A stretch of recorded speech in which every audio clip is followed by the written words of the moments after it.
حضرت نافع رضی اللہ عنہ فرماتے ہیں، حضرت عبداللہ بن عمر رضی اللہ عنہ اپنے بعض ساتھیوں کے ساتھ ایک سفر میں تھے۔ راستے میں ایک جگہ ٹھہرے اور کھانے کے لیے دسترخوان بچھایا۔ اتنے میں ایک چرواہا یعنی بکری چرانے والا وہاں آ گیا۔ آپ رضی اللہ عنہ نے فرمایا، آئیے دسترخوان سے کچھ لے لیجئے۔ عرض کی، میرا روزہ ہے۔ حضرت عبداللہ بن عمر رضی اللہ عنہ نے فرمایا، کیا تم اس سخت گرمی کے دن میں نفل روزے رکھے ہوئے ہو جبکہ تم ان پہاڑوں میں بکریاں چرا رہے ہو؟ تو اس نے کہا، اللہ کی قسم میں یہ اس لیے کر رہا ہوں کہ زندگی کے گزرے ہوئے دنوں کی تلافی یعنی بدلہ ادا کر لوں۔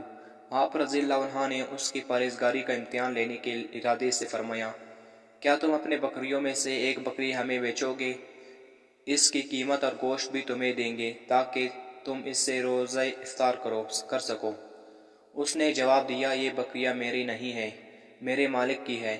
آپ رضی اللہ عنہ نے آزمانے کے لیے فرمایا، مالک سے کہہ دینا کہ بھیڑیا ان میں سے ایک کو لے گیا۔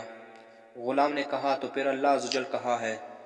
یعنی اللہ تو دیکھ رہا ہے، وہ تو حقیقت کو جانتا ہے اور اس پر میری پکڑ فرمائے گا۔ جب آپ رضی اللہ عنہ نے مدینہ واپس تشریف لائے تو اس کے مالک سے غلام اور ساری بکریاں خرید لی، پھر چرواہے کو آزاد کر دیا اور بکریاں بھی اسے تحفے میں دے دی۔ الحمدللہ، سچ بولنے میں دنیا اور آخرت دونوں میں عزت ملتی ہے۔ ہمیشہ سچ بولو، کبھی جھوٹ مت بولو۔